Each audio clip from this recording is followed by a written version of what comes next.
Hey, listen to me.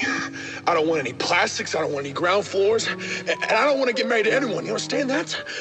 I want to do what I want to do. And you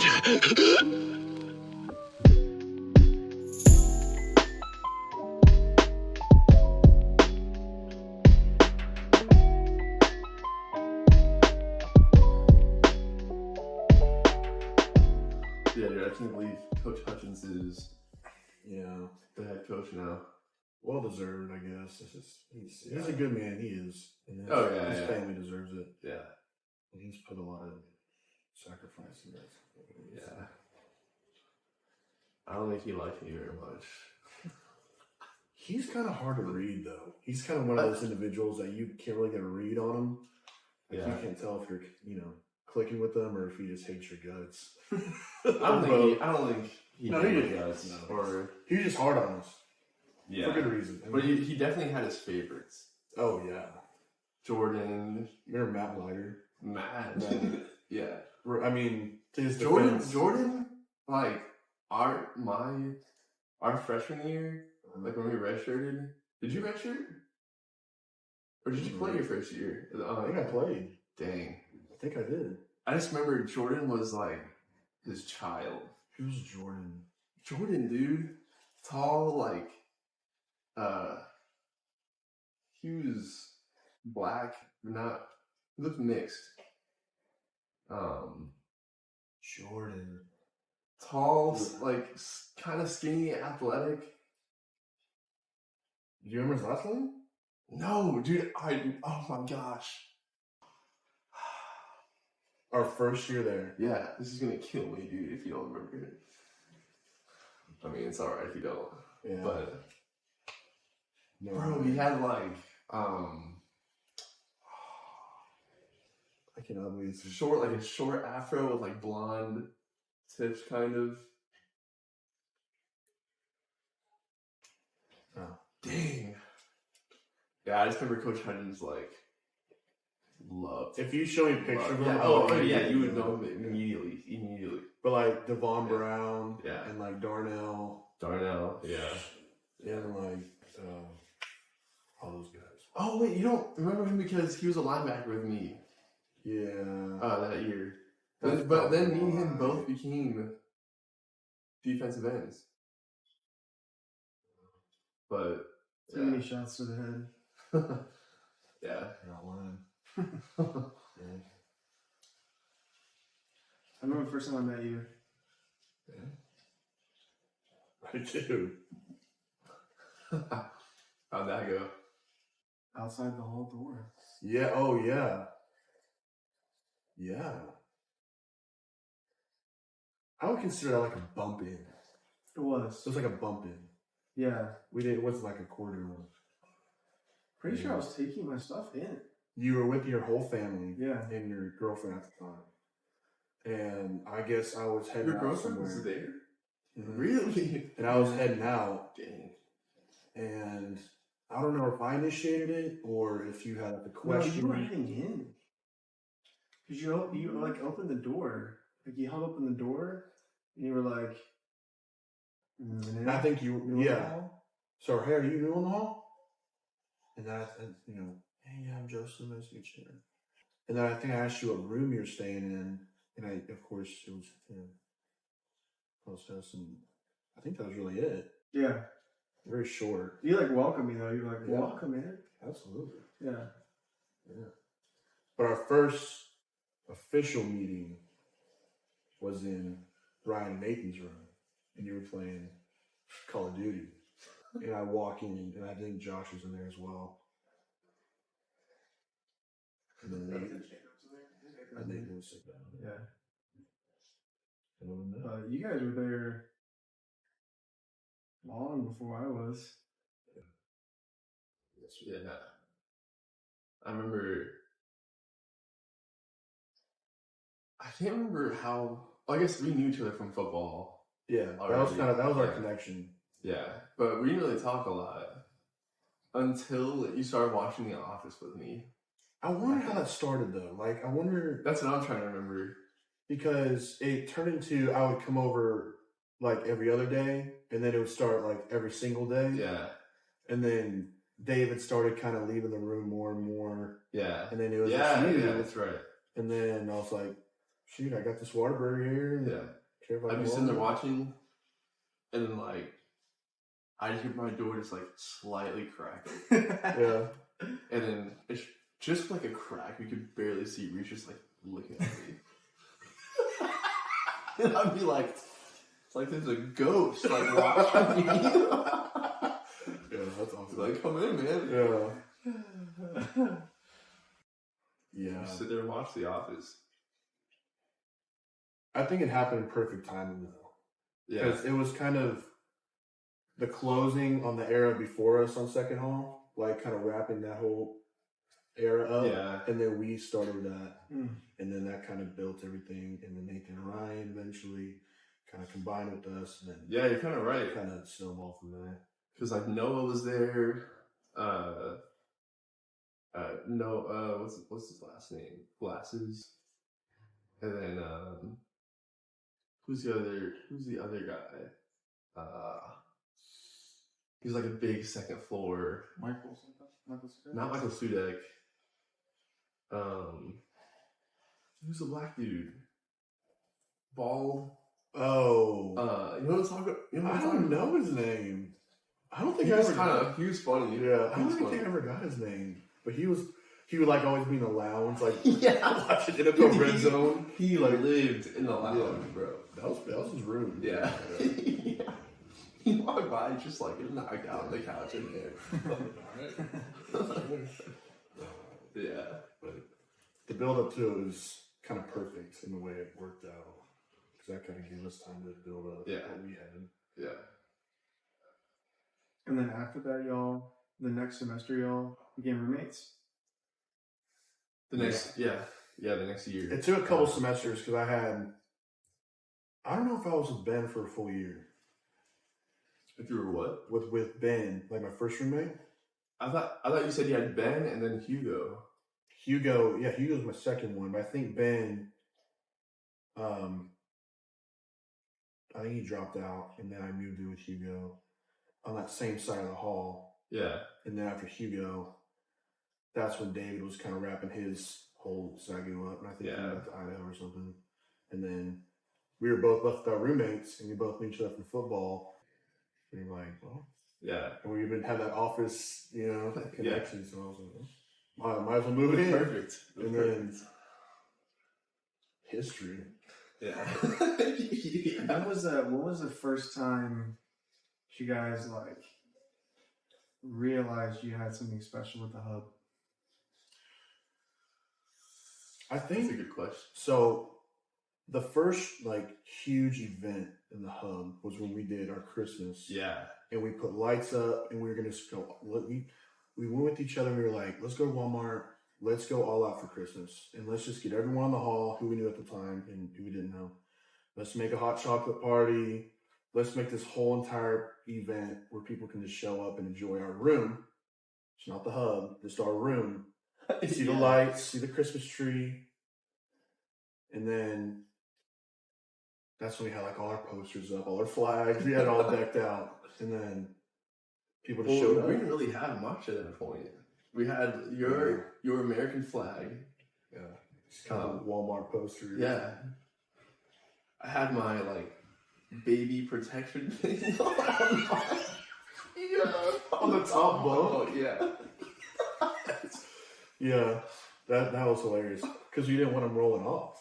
Because I did roll off. Rolled off the top bunk. Yeah. And you know how high those bunks are. semester. Yeah, and the ground's like just concrete Right, with concrete a little ground. thin layer of carpet on it. Yeah. I thought I broke my collarbone. I woke up in midair, dude. That was a crazy feeling. But yeah. Yeah. No, and then after that was a huge success. And we got everyone kind of in on it. And kind of over time, like we had the Hall Devos, we had guys stuff with the Midnight Proverbs and all that. And like, each event kind of built up the hype of our room. Because we'd like to deck out our rooms however way we could. And then eventually people started showing up more and more Yeah. and more and more, checking out our room. What were some of the after your room like became the hub and it was like established? What were like some of the hallmark decorations that featured? When did we? Do you remember when we established it as the hub? I don't think it was till we moved, like, to our second room. No, we called it the hub before that for sure. Did we? Yeah, we didn't have a sign, but I know we called it the hub for a while. Mm-hmm. It was, I don't know, like, what transpired, but I knew that we were, like, just hanging out in our room one night, and we're like, man. We just noticed the pattern. Yeah. Some guys just like, we'd just be sitting there, mm-hmm. and within a matter of like 10 minutes, there'd just be like 10 other guys in our room. Right. Our door was never locked. Never. Yeah. And guys just show up and you're like, you know what this is like? This is like a hub where people just kind of show up and spawn in here. Guys we do know, complete strangers. I don't know him. He's sitting on my couch. I don't know him. Do you know him? No. Oh, okay. Yeah. And then what kind of started off as a little joke turned into like this movement. That was awesome. That's what we wanted though. Like we wanted that. And, Yeah. We knew it was special. And the power it had. What were some of the like trademarks of the room that you enjoyed throughout its history? Gosh, there's a list of them.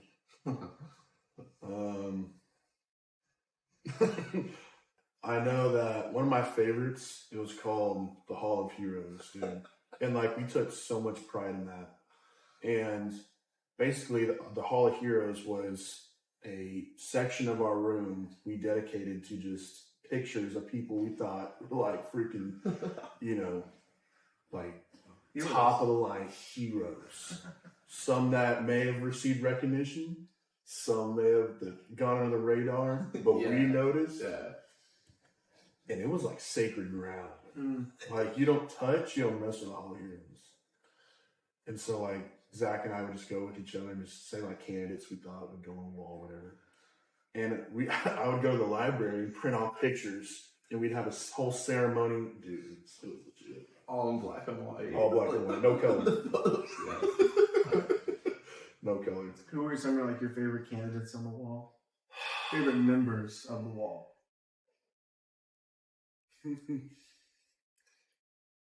Gosh. I need a cough. I remember Zack showed me this documentary on Netflix, which I suggest everyone watches. It's called The Keepers.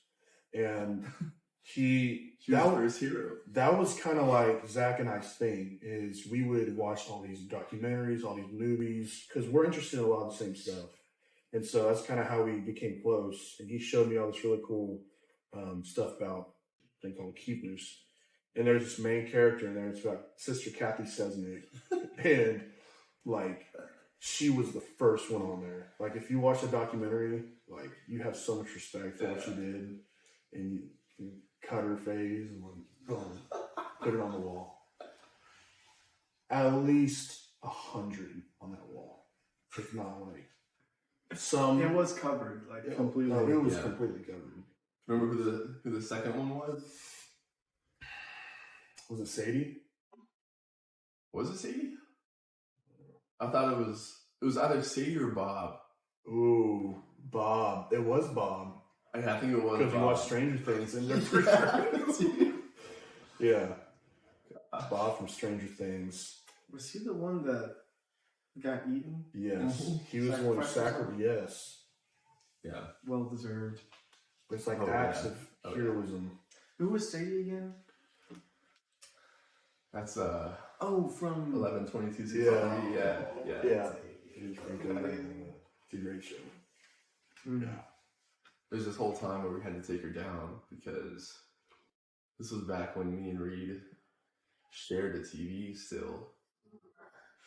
And we would play split screen Rocket League.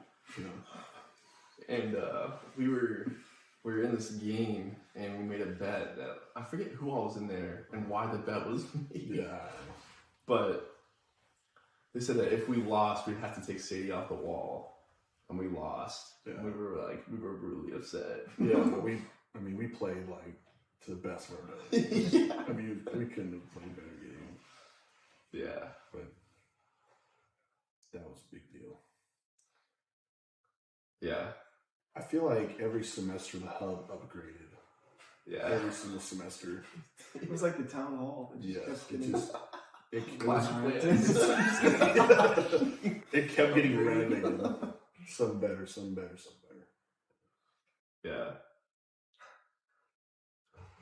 We just had like this ability, especially you. Like you were always good at this. Of just taking these things that were just small and stupid and just running with it. Yeah. And making it this big thing that was actually fun and just hilarious. Yeah. Yeah. Like when we would do the Hall of Heroes ceremony and Winston had the trumpet. Dude, Yeah. like that was probably top 5 funniest college moments. Like the first time he played taps on the trumpet, that was like, I mean, you couldn't top that. You couldn't top that. That was incredible. That was kind of a bummer because I feel like our senior year we didn't get to do the Hall of Heroes that much. I don't know why. We didn't do it very often. We did it a few times, but yeah. There was already so much up there.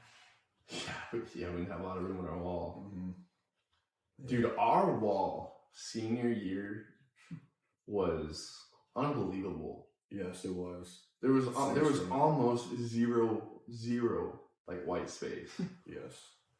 From like posters to comics. Yeah. To All our ceiling, all of our Yeah, the whole flags wall, were on the ceiling. the whole wall of Marvel comics. Yes. Yeah, I think we had over 100 comics on the wall. In sheets. Oh yeah. Protected. You can't forget, this is my favorite. Yeah, dude. It's a representation of what was, but And then we had such stupid stuff. Like we had like I remember it. If it was like funny or dumb, I put on the wall like Popeye's chicken sandwich wrappers. I put that on the wall. You remember when that whole thing was going on, like a freaking Popeye shutting down. And then Steven, he like left some of his stuff, and I was digging in one of his bins. He had a white banner that said, "If you're in trouble, call the police," or something. That's something stupid like that, hanging on the wall. And then your sword. oh yeah, From Oh, that cardboard one? Mhm. Yeah. just no blank space. Yeah, That was our goal. yeah, No blank yeah, that space. was our goal. We wanted zero space. Like on the when you wall. walked into the hub, you were just overwhelmed. you were just It was a wonder. like you were just lost and you didn't know what to look at first. Yeah.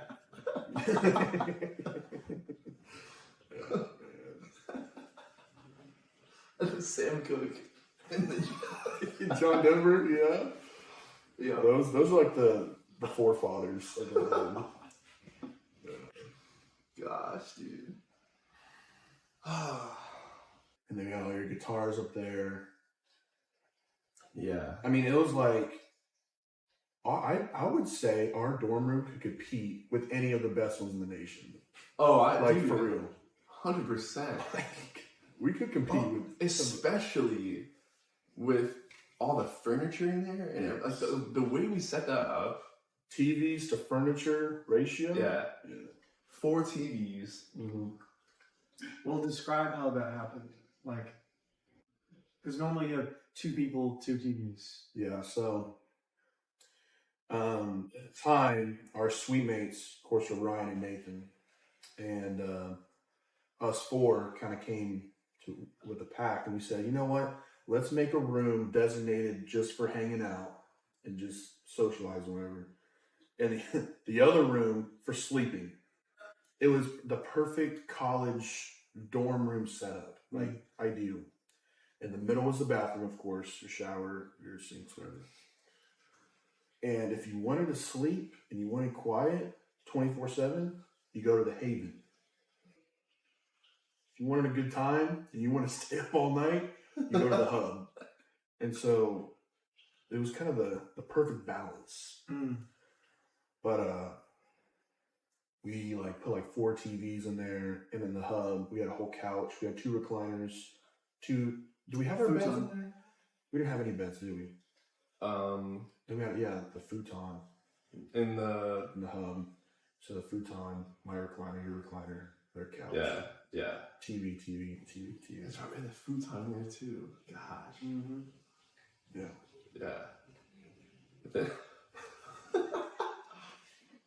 Wait, did you already describe the Haven? Not yet. Oh, okay. No, well, it was, I mean, so we had obviously the bunk beds. Yeah. And how I slept underneath. It ended up being a failure. I mean, it didn't last long. Yeah. Because the Hub was such a highway. It was almost like people couldn't go to their rooms without stopping through the Hub. It was almost like a routine for them. Because we didn't, our door, we should have took the lock off our door. Just take our door off, dude. Just take the whole door off. We don't need that. Yeah. It worked for a while, but I don't want to mention any names. But there were some people that like to be a little messy. Mm-hmm. Very messy. Very messy. Like food several days old. Messy. I would go as far as saying a week old. Like, I've witnessed like boxes of food in the same spot. And of course, I'm stubborn. I'm like, I'm not touching that. Like, someone's picking that up. Yeah. And it's not me. Because I know who put it there. I remember watching a half-eaten burger sit on this little like stand-up table or foldable table. Yeah. I think it sat there for like 3 days. Straight. Yeah. I didn't move. Just half-eaten, just out. What? Why just throw it away? Yeah. Dude, the smell of the Hub was something that, the evolution of it was something I've never experienced before. Well, it was unpredictable. It really was. Like, some days it was fine. Yes. And other days it gave you a right hook when you walked in. There's a memory that Zack and I had before you, Joseph. It was called the Day of the Roach. And this is when we were in our first room.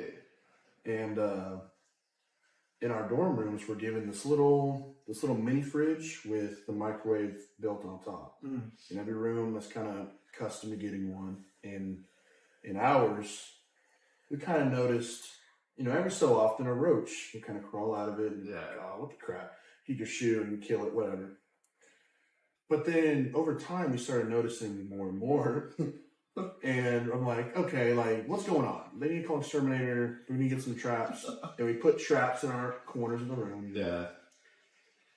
And then one day, the day of the roach, we had enough. They were in a shower. They were on the roof, whatever. So Zack gets his hands on the fridge and pulls it back, Joseph. Like, that was monumental in the Hub. Monumental. Puts it to the side. Oh my God! And Zack, I want you to describe like what you saw. I saw my worst nightmare. I pulled that fridge back, dude, and I saw larvae. Yeah. It was a nest. It was a nest. So there were more to come. Of German cockroaches. They were they were giving birth like on the spot as I pulled the fridge back. Right underneath your nose. Yeah, dude, just living under our fridge. And I think for probably like 10 minutes, we just like were yelling and like screaming, just freaking. You had those giant cowboy boots. Yeah. No, these are. Those shoes. We just killed all of them. We killed all of them right there. So we had multiple approaches to this. So first, of course, we get the shoes first because you just want to kill. Yeah, we're just just to breathe. Stopping up. Yeah. And then you go and get the chemicals. Yeah. One bottle here, another bottle here.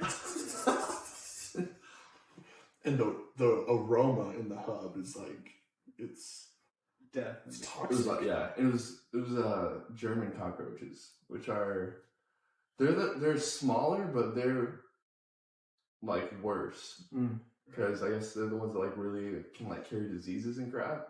Jeez. And they give off like a smell. Ugh, that was awful. Yeah, that was something I'll never forget. Yeah, I will never forget that day, dude. Yeah. I can't. I remember, like, there'd be times we'd just be, like, I'd be sitting just playing video games and, like, looking at my TV and, like, a cockroach just, like, on the wall next to me. Just, like, and that became, like, a daily thing. Right. And normally they don't come out until it's really dark. In the room. Yeah, but they were everywhere. I think you wanted to rearrange the room, though. I think that's why we were moving stuff around. Mm-hmm. And I just moved the fridge, and it happened to be where they were at. Yeah. Yeah, that was awful. No, we told them, or I think we probably told the RA at the time, was like, dude, we're getting rid of this. Like, we need a new fridge. Yeah. Oh, we did get rid of it, yeah. We got a new fridge. And we put it in the hall. We put the tomb in the hall. Yeah. Gosh, dude. Is that your second floor experience? That's just the start of it. That's just scratching the surface. Yeah, we haven't even dipped our toes in yet. Oh, like, would it be possible to describe an initiation? Is that possible? I think the purpose of the initiation is describable, but I think each one is so unique and different that it's almost impossible. Yeah. And just like I would like to see it replicated because I don't think it ever could be. Like just kind of how we presented ourselves and like it's almost like we just bought into it so much that people knew of it and they wanted to be a part of that. Like they wanted to experience that. Yeah. And they didn't know what it was for or what they would do, but it's like they were so determined to be a part of that. You know? Yes. And they loved it. You know? Yeah. Those are the School of Tuna days. Yeah.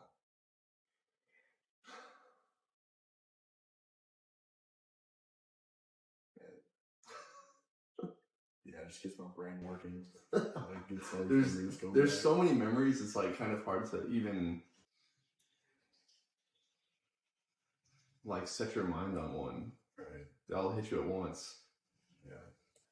And I think, you know, looking back at it, I think what was so uneasy about it all in the end is kind of how it all ended for us, like with COVID hitting. Yeah. And I think that's how we all kind of felt, is it was so uneasy letting it all come to an end so fast that we really didn't get time to like mentally compute what we just went through for 3 or 4 years. Grieve.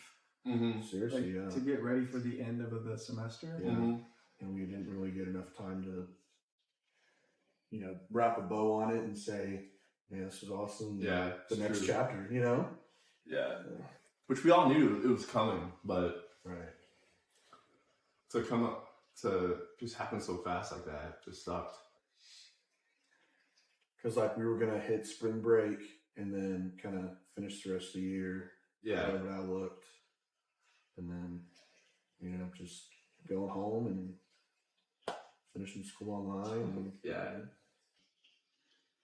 That week was crazy, dude. Because we were on spring break.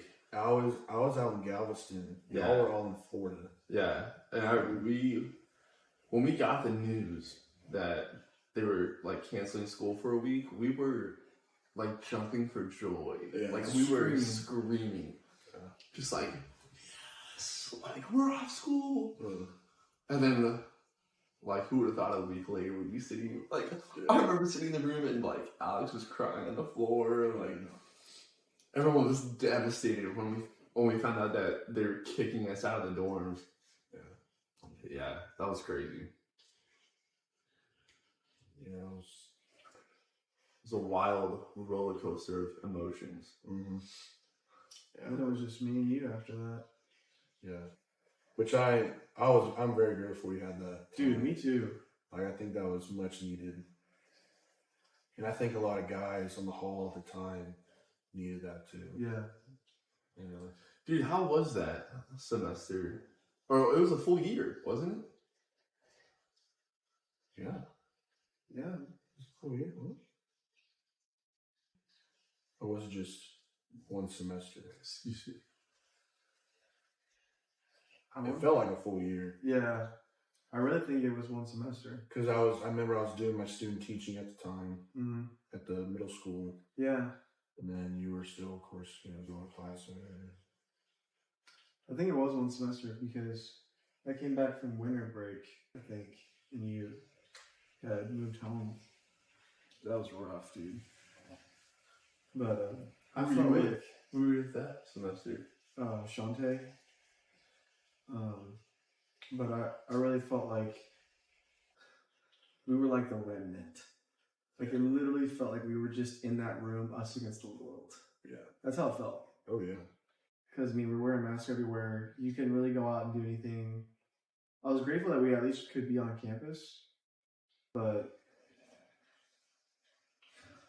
yeah, a lot of Nuke's Top 5, a lot of ridiculousness. Yes. A lot of Battlefield 1. Yes. That's what got us through, man. Yeah. Dang. I remember I would just be sitting on the couch waiting for Reed to get back. And I would just hear like stomping down the hallway, and then it like stopped right at the door, and then just you just throw open the door, just be standing there with his mask on, just staring dead in my eyes. That Reed stance. Yeah.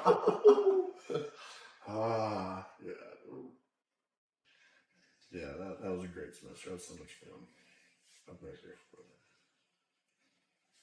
that. Yeah, I think that that trip we did last year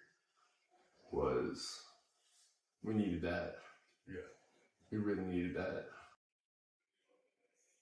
Yeah, we did. Yeah. Why do you think the guys on the hall, like when me and you were there, why do you think they needed that remnant of a... I think because I don't know, I just feel like the guys that were still in the hall were kind of the mix of kind of the new guys coming in versus like guys who knew about our hall and our room. And there was power in our room, man. Like you could feel it, and people knew about it. And of course, we still played like all that in the dorm, and we just had fun and we uplifted them. I think. I think our presence was felt in that hall, and they knew we were there for them. Like if they needed anything, and we were like vocal, and we just poured into them, and they needed that. It's like kind of we needed that because I feel like that was kind of our closure from COVID. Not being with our boys anymore, just kind of being on our own now. Yeah. I think it was necessary. What do you like? So you listened to the first episode and you kind of like got an idea of what Zach and I are sort of trying to do, and like, do you think that's a good thing, bad thing? Like, do you think we should just leave it in the past, or do you think people need something like this? I think what we had and what Zach and I built was like, it was bigger than ourselves, and it's something that was originally just something to have fun and to include people and to make sort of like a social gathering, but it turned into like a movement and like people buying into what we were trying to do, and that was to be different. And like it turned into the hall knowing that, and then Bridges knowing that, and the whole school knowing that. Like people across campus knew about not Bridges, but second floor Bridges. Like we represented a whole community of people. Yeah. Like, and people loved it. And we went against the grain of what, the world tells us to do. And like, why do you think, like, how did we have so much fun without ever like doing things that the world would say is super fun? Like, we never like went and got blacked out of the bar, or like we never went to the clubs or anything. Like, what people say would traditionally be like, well, you have to go do this to have fun. Yeah. We hardly even ever left the hall to have fun. Yeah. It's true. I think it was our personalities, one. I think we each brought something to the community that was unique and special. And like we respected that about each other. Like we each brought something, like a unique gift, or like the ability to make people laugh, or like intelligence, or ideas, or creativity, or, because that's important. That's important, especially when it's a community of men. Like, that's everything. And I think we clicked so well with each other. And of course, like, I think a big part of it too was our RA at the time, which is Juan. Like, he was vital in the creation of the hub. Like, if we had someone else at RA, there's a chance that hub might never really existed. Yeah. And he was like, he took so many shots for us, and like, I feel like we still would have been like, we would have gotten away with a lot of stuff, but Juan allowed it to really just like take off. Right. Yeah. And he knew what we were doing, and I think he kind of liked it. Yeah. I think he kind of liked it. Yeah. He's like, oh, whatever. But I don't know. I think we just have fun just with each other. Like, I think some people try to identify in certain things. I think people want to be a part of something. And whether it's like having a good time with your friends, going out drinking, getting wasted, going downtown, whatever. And I think maybe that gives some people purpose. And I think for us, we found purpose in one another, and like identity through fellowship, and like seeking God together, and like prioritizing each other and each other's feelings, Because I know we had, like, us three had like some conversations due at night, 2 a.m., 3 a.m., that some people who call themselves friends, would never have with each other. Yeah. And like, that's how like our community was strong, like our bonds are strong. That's why we're doing, that's why y'all made this, is like, because y'all don't want that to die, It's so special. It's so like 1 million. Yeah. But you see how much it affects people's lives, like how much it affected our lives and the guys around us. Like the way that we're all so tight. Yeah. It's so close. It's like literally brothers. Yeah. And I think you're right. Like, people are looking for that kind of community to feel like they can connect with someone on that level. Yeah. Absolutely. It's like, because even people we never even thought we'd talk to or socialize with. Like, we're coming into our room. Yeah. And that's why our room is so important, is because it was a safe place for people to come and like just be themselves. Yeah. Yeah. Like, come grab a seat. You want to play some games and watch movies? I got some snacks in the closet if you want some. Yeah. Like, and people knew that. And they were like, these dudes are kind of cool. I like this. And they come back. Yeah. And, To me, it always felt like, especially the first few weeks of school, there was so much in my life that was new and different and changing. To have like really a safe space to come back to and know that I could like just talk about, just be real about whatever was going on,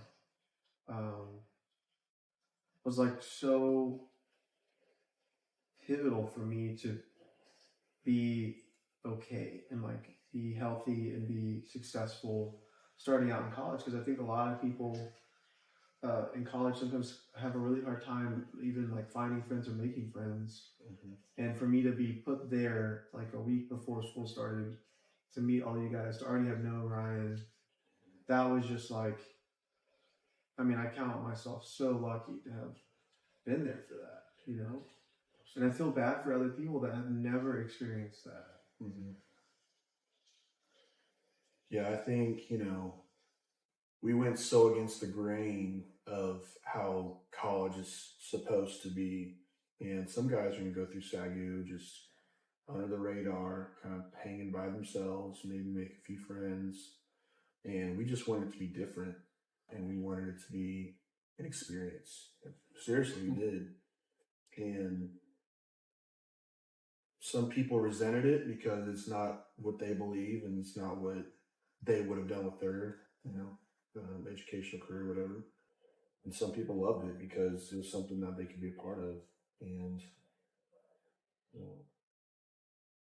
whichever opinion you have, we're going to keep doing what we're doing. It doesn't matter what you thought. We're going to keep going, and we're going to still be the same dudes tomorrow. So y'all can hate us if you want, but our doors are open to you, Yeah. That's kind of how it is sometimes. Yeah. I mean, there's never gonna be something that just fits. That fits for everybody. Yeah, that's just life. Yeah, true. But I mean, like, right now, we've all been out of college for a few years. I mean, like, where can you go to really meet other people in a social setting that doesn't involve alcohol? It's not like a club. It's not a bar. You can go to church, but that's Sunday morning. Maybe like Wednesday night.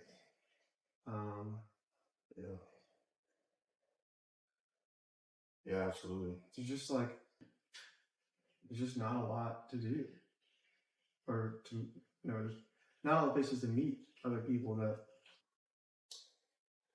I think being away from SAGU, it's helped me realize how much I appreciate our friendship and like just true friends in general, because they're so hard to find.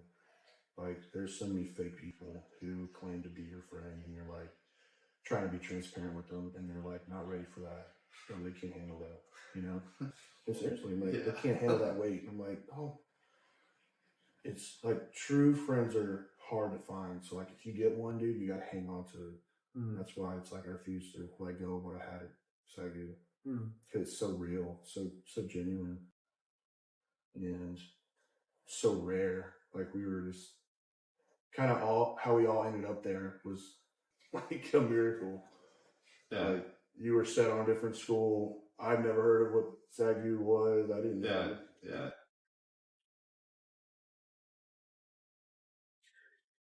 God's plan in action. Gotta follow it and trust it. Yeah, 100%. Yeah. What would you say, Joseph, from kind of your first year at SAGU, from kind of what Zach and I sort of built, like, I guess what I'm trying to say is what was your first true moment of like, wow, this is different than what anything I've experienced before? My first moment was probably,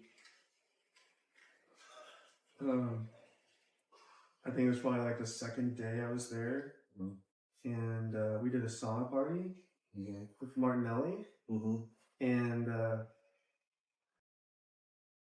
you know, we got in the bathroom suite and the suite bathroom and turned on all the hot water. They did a sauna in there and blasted some tunes and drank some sparkling juice, some Martinelli. Yeah. And oh, you know what else? Is when Ryan was playing Madden with Z, and you were like in Ryan's ear, like yelling at him. Yeah. With your finger a millimeter away from the Xbox button, about to turn it off. Right. And I was like, wow, this is different. Yeah, that's awesome. But it was like genuinely everything I could have wanted, or everything that I did want, like my whole life. And even things I didn't even realize I wanted, I got on second floor. The community, the fun, the outrageousness, the permission to be the space to be myself, to figure out who I even thought I was. And I think everyone needs that opportunity.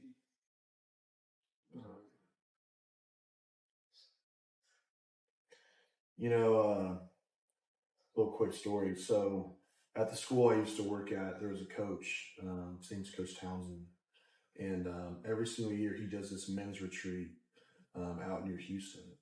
And when I say men's retreat, it's not like campfires and worship songs. It's like intense, like Christian men work. And like you work through your shadows and kind of, you know, you're there with about 20, 25 different men who you have no idea who they are. And you're there for about 2 or 3 days. And you do like different, you know, exercises and activities together to really kind of dig down in what kind of man you are inside. And I did it. And it was awesome. And so one of the lessons we learned, I'll never forget, and they said, every man has a little boy inside of him. And sometimes the little boy wants to get out and have fun and be themselves and get some attention. But sometimes we keep him inside and just be the man that the world expects us to be. And that's kind of the role that we play. And like, and I was thinking to myself, I'm like, when I'm around the boys, like my little boy comes out and I can have fun and like decompress, and like reality just doesn't exist. You know, like life pauses and I'm like, my little boy's out.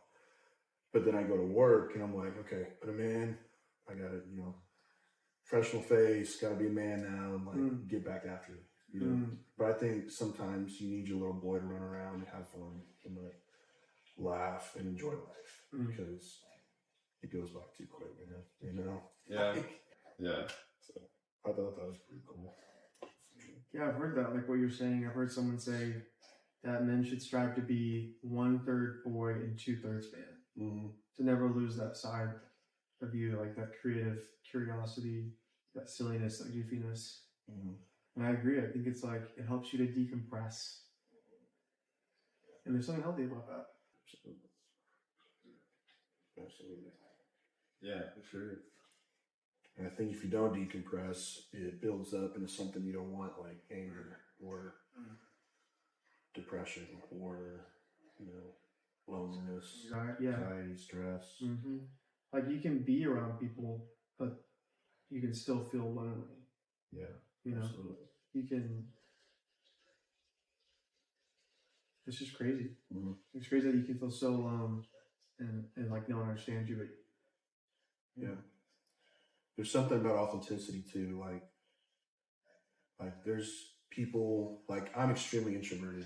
Like, I mean, I hate social gatherings. I hate talking to people.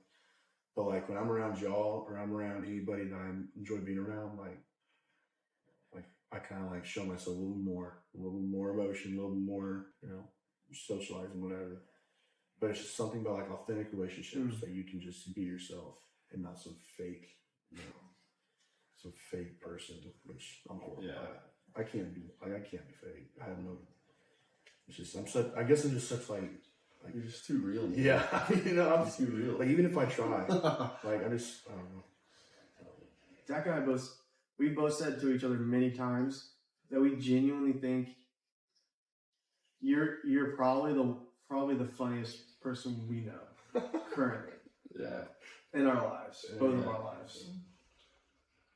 But so many people will never see that. Never. Oh. No. Forget that, dude.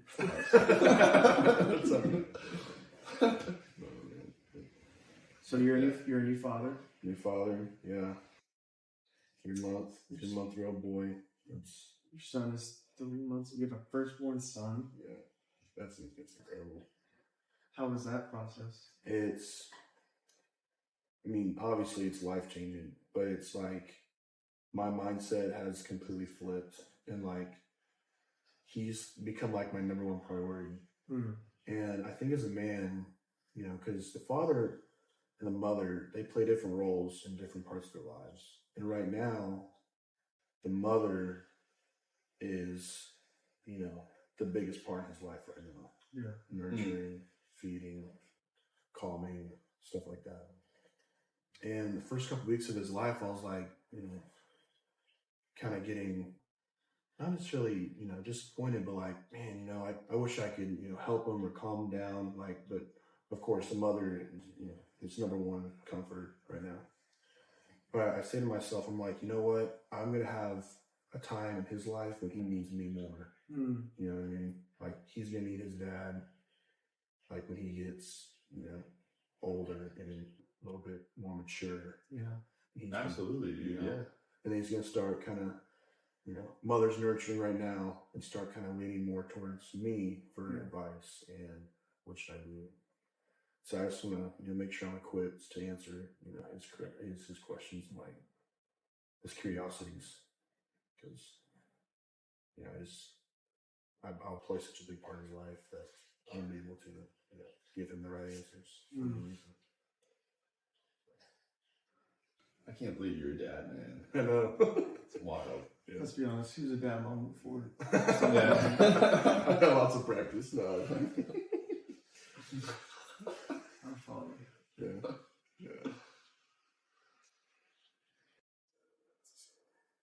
I guess how many second floor guys are dads now? 3? 3. Yeah, 3.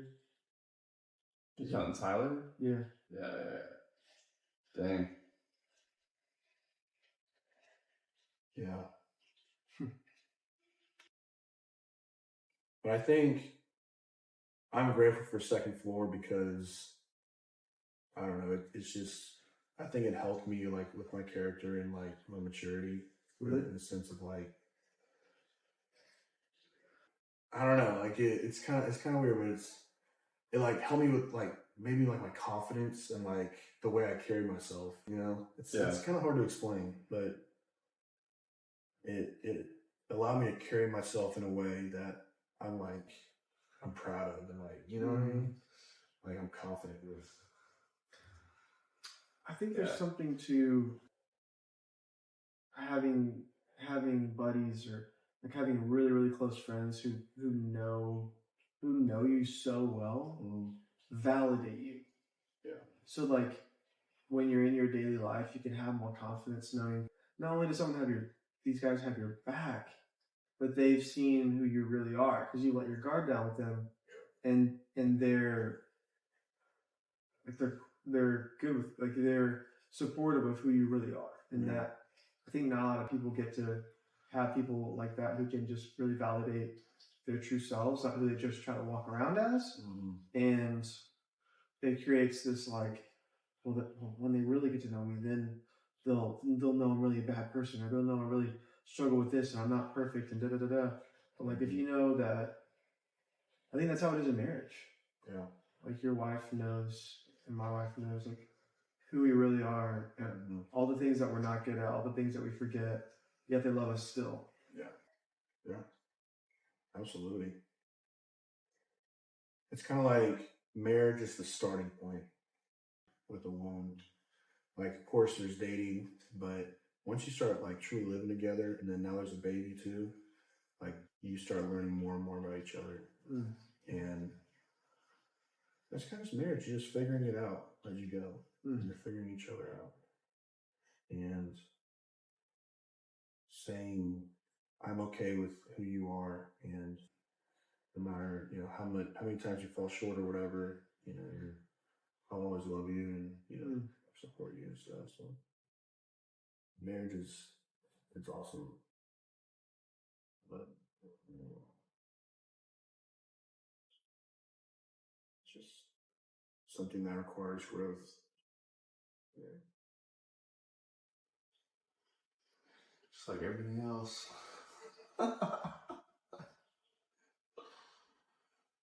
I have a question I'm curious about. Like, in your opinion, as far as your I guess like your faith, right? How do you think the second floor dynamic and like experience affected that part of your life? I guess I don't even know. I mean, I'm trying. Yeah, no, that's a great question. I think one thing that was unique about us, we pushed each other to go to church, and we woke each other up, and we supported one another.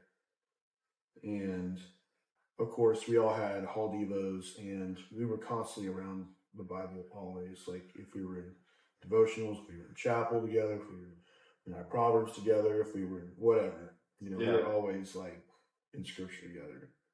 Like, and I think it helped me in my faith because I think it allowed me to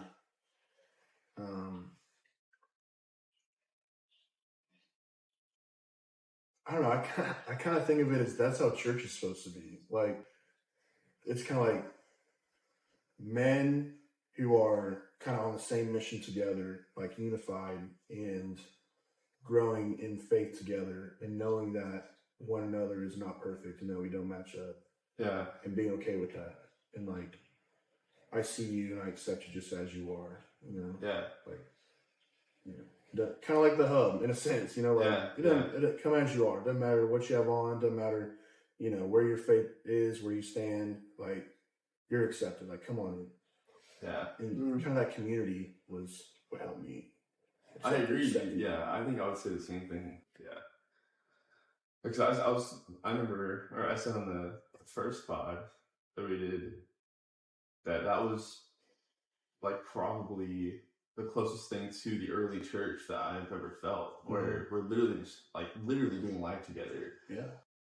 In almost every aspect, eating together, devos, like sleeping in the same room. Yeah.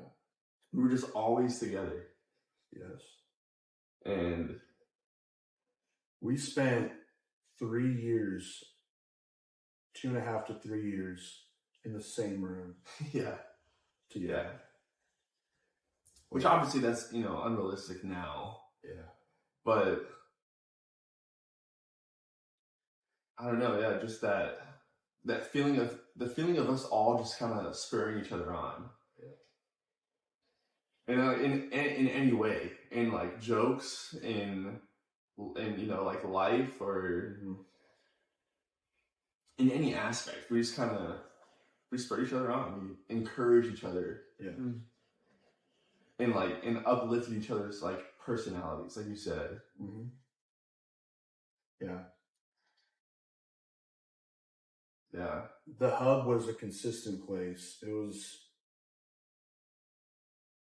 There was always kind of a joyful vibe to the hub. Like, no matter what kind of day you had or what you were going through at home or relationship or school, like, you can always come to the hub and just forget about it. That's true. Yeah. It's like when you walked in, it didn't matter. It's like a little pocket. Yeah. Like, hidden from the world. Yeah. Like, just come in here and just don't think about it, and when you exit, then it's back. Yeah. Which we provided that for people and provided it for ourselves too. Yeah. It was an outlet for us. Which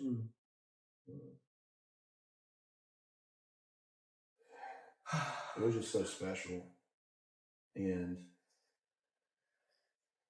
it's kind of like a church. Like, there's the church building and there's the church inside of it, which is the congregation. It's just like us. Like this is the hub, you know? Like, it's the people in it. It's not freaking college dorm room. Yeah. Yeah, right. Like, we made it because of the people that were in it. 100%. Like, yeah. It's traveling. Yeah. I think that's why when we all get together, it's like nothing changed. Absolutely. Because it's right there with us. Yes. You know? Absolutely right. Yeah.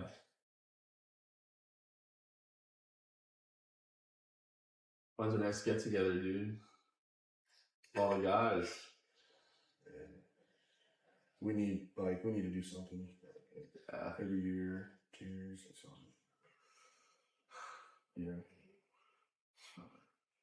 Life slips by before you know it. Year by year. I feel like it goes faster outside of college because you don't have as many increments of time. It's not like semester break. It's just all in blur. Life. Yeah. But I think, you know, with this podcast, and as y'all go on and make more episodes, which I'll definitely be listening to when y'all post, but like, just remember why you're doing it, and, you know, just like, I think what we have was so special and still is special. Like, it hasn't gone anywhere. It's just moved to another location. Yeah. It hasn't gone anywhere. So, but I think what y'all are doing is freaking awesome, and I support it 100%. And like, this is just the start. Like, this is episode 2. Yeah. Just wait till like episode 25, and like, dude, everything's different. And then episode 50, I'll have a studio, and hopefully I'll be back on it, and I'll just debrief. But it's cool what y'all are doing, man. Just keeping it alive, letting other people experience it. That's the biggest thing. Is like that's why we did the second floor experience on the hall. Mm-hmm. I think it's because we wanted other people to get a glimpse of what we all enjoyed. Yeah. So much. Yeah. And people weren't a part of it. They had no idea what they were stepping into. They had no but they signed up. Yeah. That's all they knew. Yeah. They signed up. I still don't think they really quite understood what they saw on that experience. It was, some things were not meant to be understood. Definitely That's not. so true. That's so true. Like, Zach and I, we've tried to break down the elements that made second floor so fun and so unique, and irrationality is one of them. Yeah. And I think one thing people don't understand is that not everything we did was meant to be understood. That's the point. I don't think we even understood. No. What we were doing. Yeah, you're right, dude. But that was like the point. It was just spontaneous, and it was just like spur of the moment. And we just did it. Like, we thought of something and we did it. Like, there was no process. Yeah. And we, like raiding third floor with no shirts on and masks, and seeing our door passer there after we opened the door. After, I mean, essentially having like a ritual. Yeah. Yeah. Y'all definitely go in the description. So, Dude, it's so, yeah. that'd be awesome.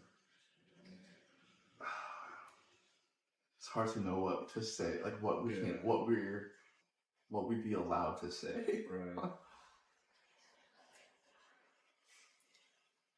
Yeah, sometimes I think about that that whole experience thing we did, and all the rooms we had that were just completely like the most random things from someone who had never seen us before or like had never been on our hall before. The first one is literally us watching a movie of Jensen kissing a girl. That was the first room? That was the very first room. I thought the first room was Sea of Thieves. No. No? No, the first one was us watching a movie of Jensen That was the making first out with a room. girl as a student on a student film and cheering. Oh. Man. That's the icebreaker.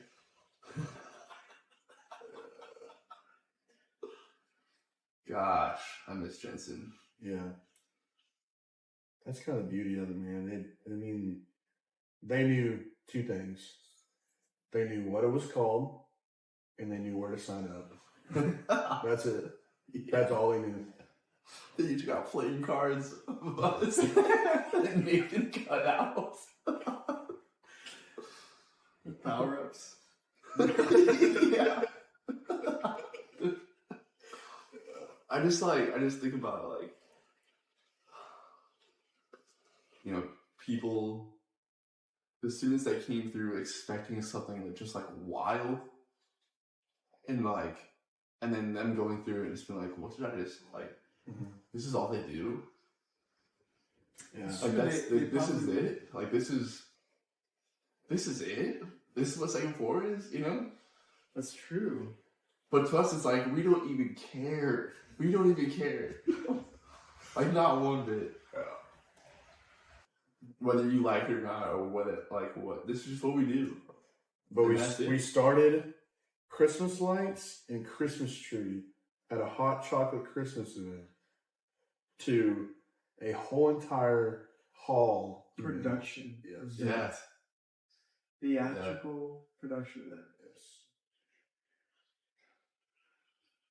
I was toasted that night, bro. I was toasted. I was so It tired. really gives you a new respect for people that are in theater. Oh yeah, yeah. And like those Halloween, like haunted house things people do. We did it for one night for 3 hours. Imagine if we had to do it for like a whole weekend, over and over. Gosh.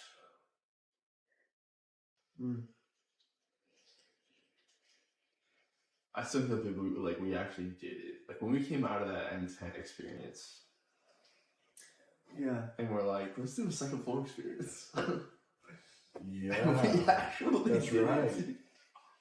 It's like that meme where it's like when plans finally leave the group chat. Yeah. Yeah.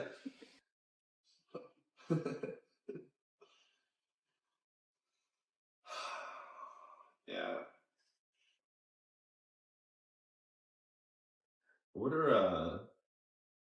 What is Winston up to now?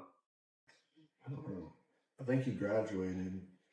I'm sure he got his master's. Really? Yeah. Or he might be still in school. Or, yeah, he might be still getting it. Still doing track, still running. Oh, really? Or he's coaching. He's either. Dude, I remember he would walk in our room and let out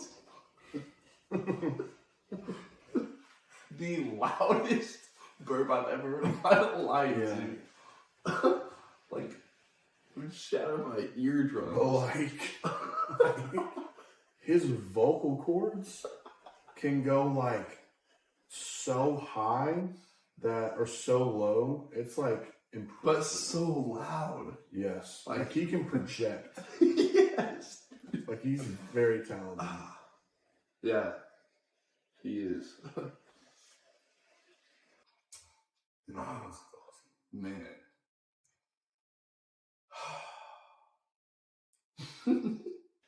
Think about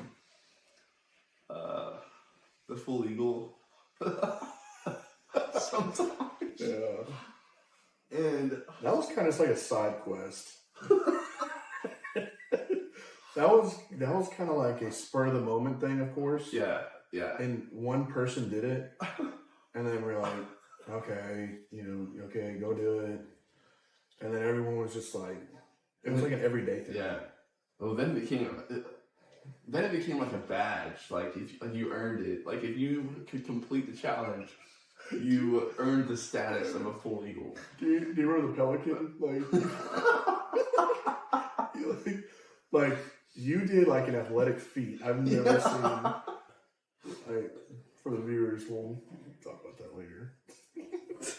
Well, I think we can describe what that was we had a pull-up bar in our bathroom, on our bathroom door, and the full eagle was like you hang upside down, right? And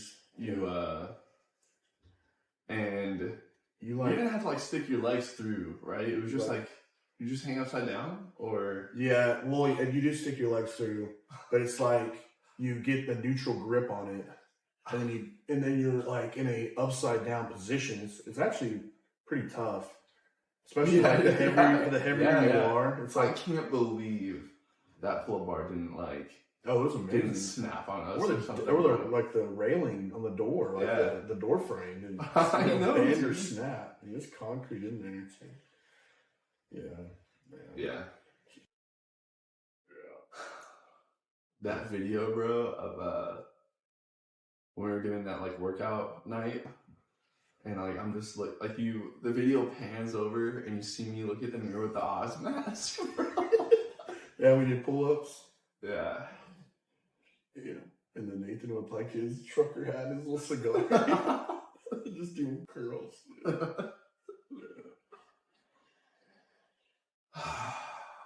Yeah.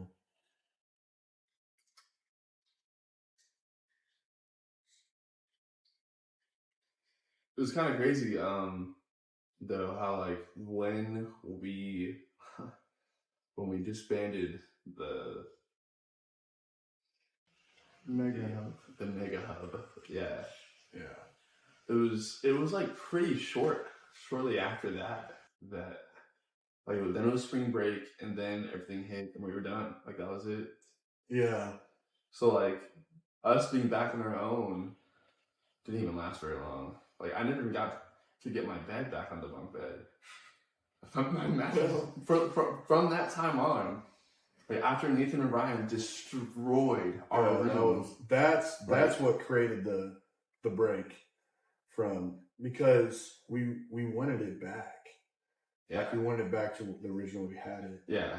And they didn't, so it's kind of like the Yeah. So they trashed our room like pretty bad. Did you ever see it when it happened? It wasn't just trash. It was like mutilated. Yeah. Like I couldn't really open the door, bro. Like walking in, there's just like all of our stuff. It's just like our couch is like tipped over, like standing up on its side. There's just like everything is everywhere. I didn't know where to step, and I never I think we definitely cleaned it up. Mm-hmm. But my mattress was just on the floor, and that's how I left it for the rest of the semester because we were gone shortly after that. Excuse me. It's good times. Good times. Yeah, what a good time. Thanks for having us over, dude.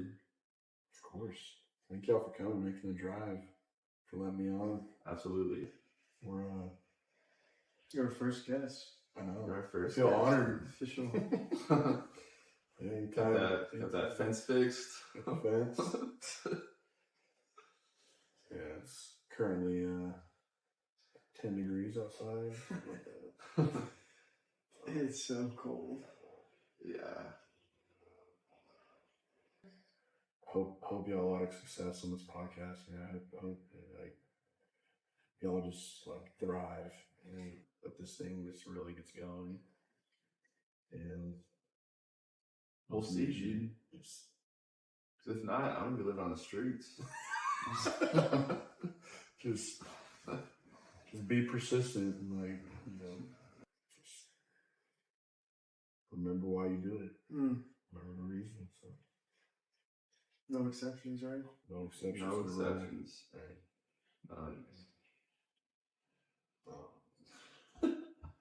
Never. Shut down. Right. But I think that video was like, it was important to the hub. That video. Which video? The jump down video. Jump down. Yeah, the song? Yeah. Like, it was important. I wouldn't say it was like an anthem or like a key song. No. It was important though. It was. It was very important. Yeah. It was an honorable mention. Right. We need to have you film some audio so I'll read. Yeah. We were saying the top 3 were February 7. Mm-hmm.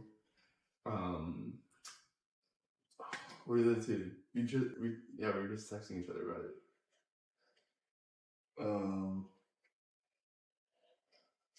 We said that gosh, excuse me.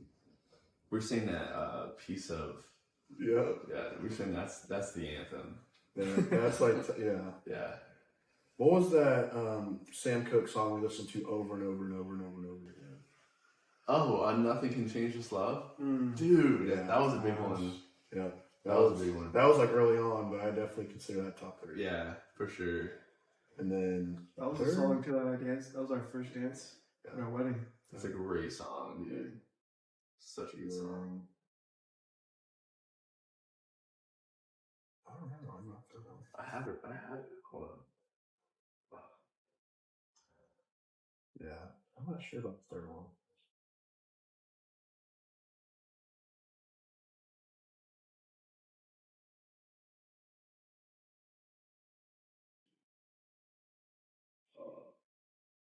We listen to so much music. Yeah, I guess it was February 7, 115, and I Don't Want to Stop. Yeah, I Don't Want to Stop was definitely Yeah. I would say 115 is honorable mention. Really? Yes, it's a freaking awesome song. But I don't want to stop was like that was yeah, that one was a game changer. Right. That video, dude. Because that's what started all of it. Yeah.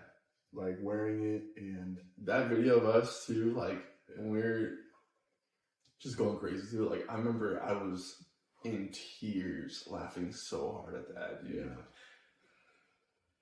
We gotta figure out how to get that movie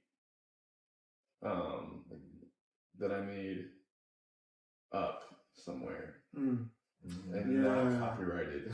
Yeah. We gotta figure that out sometime. like on YouTube or something. Yeah.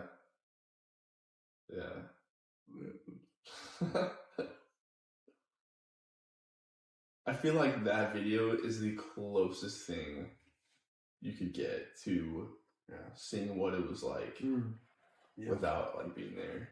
Yeah.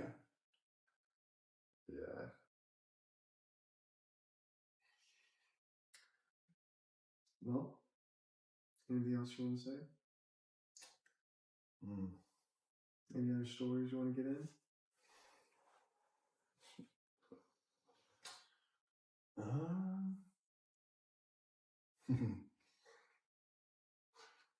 don't know. Y'all?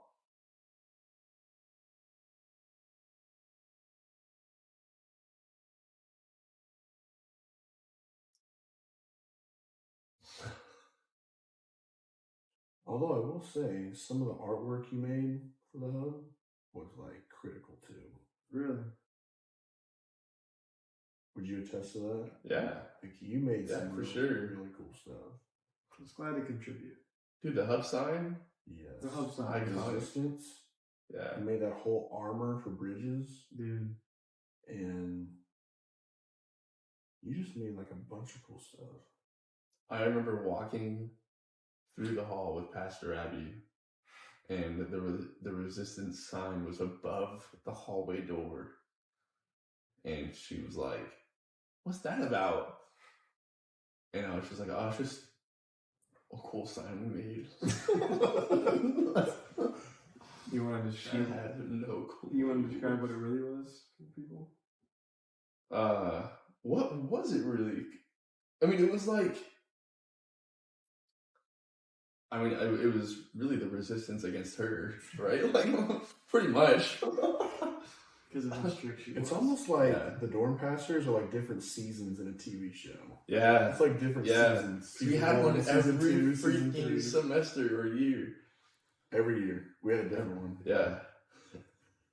It was probably because of us. Pastor Tyler was the first one. Freshman year. Then, Carlos? no. Never Carlos. Was it Pastor Chelsea? Is that her name? Ooh, maybe. Chelsea? Yes. And then Josh. Then Josh, and then Abby. And then Abby. I would say, so that's 4 seasons. Yeah, 4 years. I would say season 3 had some good stuff in it. Oh, yeah. Yeah. Season 2 had some good stuff. But For sure. Season 4 was like, we had everyone there. Well, It's like the last season 2, like, gosh, sorry. When we first started playing SF, that was like the start of it all. I felt like, that was when all of us guys started like hanging out every night. Yeah, that was really important to the whole. That was a wild time.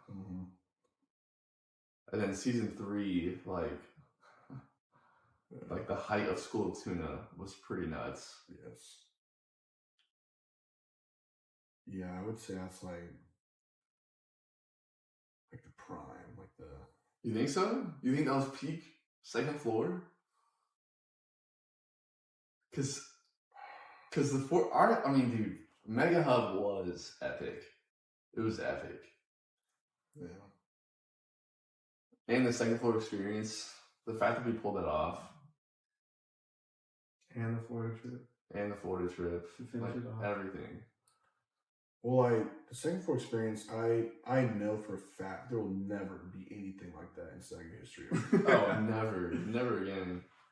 Like we made school history by doing that. That could have been Sagu's most successful commercial for the school ever. If they would have allowed that. Did we get an actual number of how many people attended that?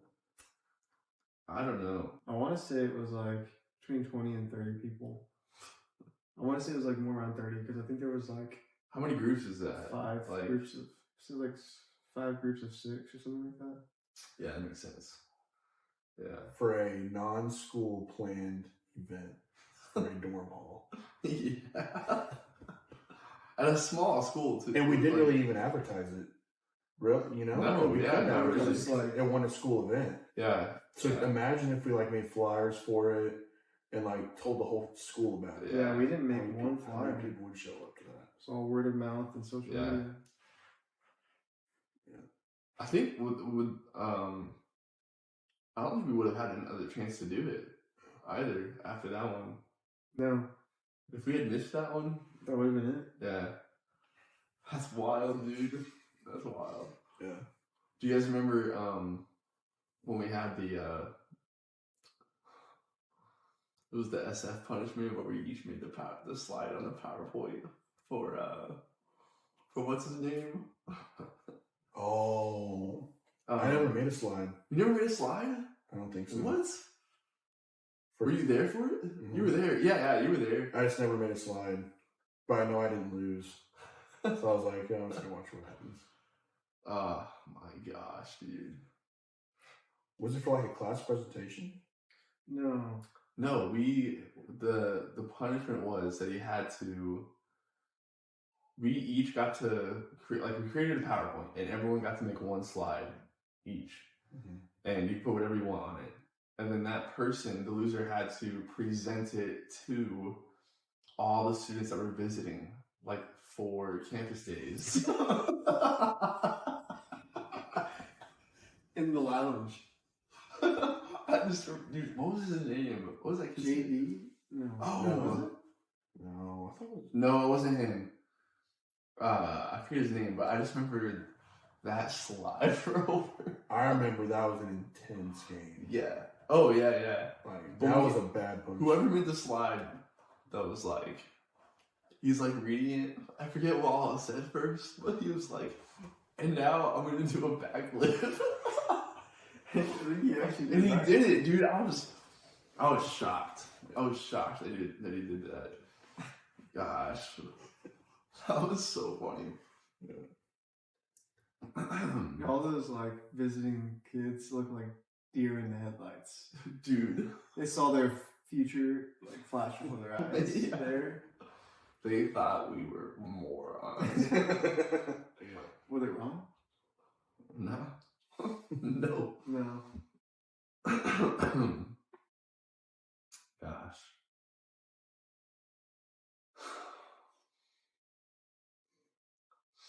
Well, you ready for some ice cream? Windows rolled down. It's It's probably like 8:30. It's 9 o'clock. oh wait, what is the temperature outside? If it's above 10, we're not going. What if the wind chill's low? It is 12 degrees outside. What's the wind chill? What does it feel like? Yeah, what does it feel like? Go down? Feels like -3. Oh, Perfect. Ice cream it is. Perfect for ice cream. I'm not gonna be able to feel my face, dude. Ice cream does sound actually really good. I know. What kind? What's around here? I scream, you scream. We all scream. I mean, there's a Sonic. There's. Is that Dairy Queen? Dude, Dairy Queen kind of slaps. I would die to go to Dairy Queen with you guys right now. It's probably closed. No. It's not even 8:30. What? It's 9 o'clock. Is it really? Yeah. Wait, what? Oh, I was. Look it up. Look it up.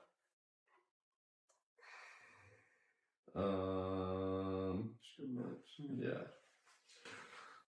I gotta go pee. Make sure you leave your mic on. Remember, you're no exception to the rule. Peace.